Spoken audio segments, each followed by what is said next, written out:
စိတ်ကောင်းရှိဖို့ကပထမအကြောင်းတရားဒေသနာတော်ဒီကနေ့ညတစ်ပါးသဘင်ခန္ဓာကိုရှင်ဘုန်းတော်သခင်ရှင်တော်မြတ်ဖရာ၏မဟာကရုဏာကုံကိုအာယုပြုကာတိကျုဖွဲ့ဆိုအပ်သောဝန္ဒနာပနာမအာတိတဂါထာကိုရွတ်ဆိုပူဇော်ခြင်းဖြင့်စတင်ကြရအောင်ယောကပဘောတိဟိပိယပမေယံကာလံကရွန်တောတိဒုက္ခရာနိ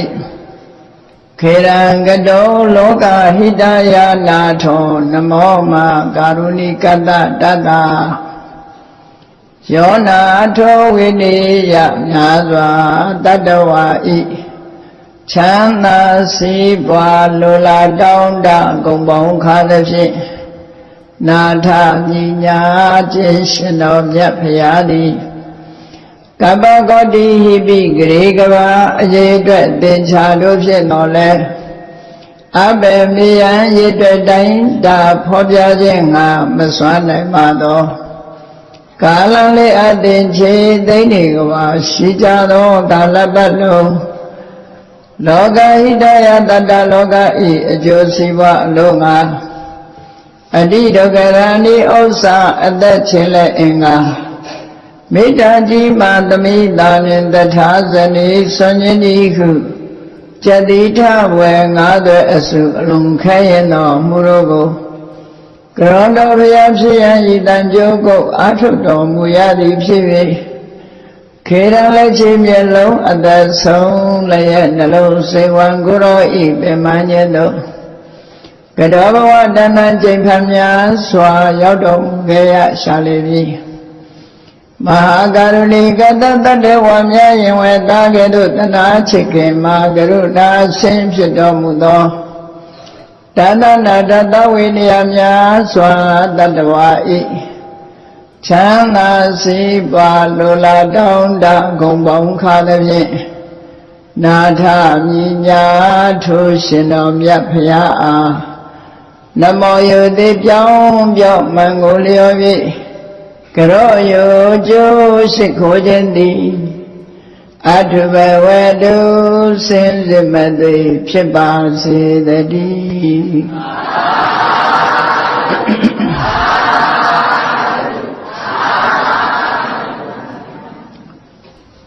စိတ်ကောင်းရှိဖို့ကပထမမြန်မာနိုင်ငံမှာကျမ်းပေါင်းများစွာပြုစုပြီးပရိယတ္တိစာသင်သားတွေအတွက်အကျိုးပြုသွားတဲ့အမရပူရမဟာကန္နာယောဆရာတော်ဘုရားကြီးရဲ့ကျောင်းတိုက်မှာ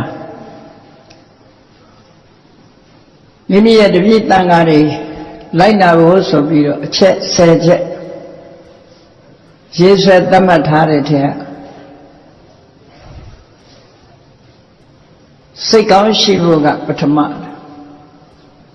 ဒါကိုဆရာတော်ကြီးကအလေးနဲ့ထားပြီးတော့တန်ဃာတော်တွေလူတွေရဲ့လေးစားတတ်တဲ့အနေအထားမျိုးတွေရောက်အောင်ဘုရားမြတ်စွာရဲ့တပိတာဝကတို့ရဲ့ဂုဏ်ကိုဆောင်နိုင်အောင်လို့ဆိုပြီးတော့အချက်ဆက်ချက်စီမင်းစည်းကမ်းချမှတ်ပြီးတော့ပေးထားတယ်ဒါကြောင့်မို့မရပူရမဟာကန္နာယောဆိုတာမြန်မာနိုင်ငံမှာစံပြအကြောင်းတိုက်တိုက်ဖြစ်လာတယ်အဲဒီမှာဆရာတော်ကြီးသုံးထားတဲ့စကားလုံးလေးကအလုံးမှန်ကန်တယ်ကျောင်းတိုက်တိုက်တာမကစိတ်ကောင်းရှိဖို့ကပထမလို့ဆိုတာကျောင်းတိုက်တိုက်တယ်မဟုတ်ဘူးမြို့တစ်မြို့ခရိုင်တစ်ခုတိုင်းဒေသကြီးတစ်ခုကပ်ပြီးတော့နိုင်ငံတော်ထိအောင်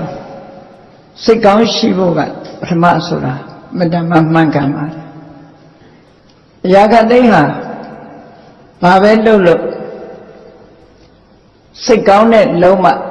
နောက်ကလာတဲ့လှုပ်ဆောင်ချက်တွေဟာမှန်ကန်မှုရှိတာအရာခသိန်းစိတ်နဲ့ရှိဥစွာစဉ်းစားကြံစည်တွေးတောပြီးတော့မှနှုတ်ကလည်းထုတ်ပြောတယ်ကိုယ်ဒီလေးယောက်လည်းလှုပ်တယ်လို့ဆိုတော့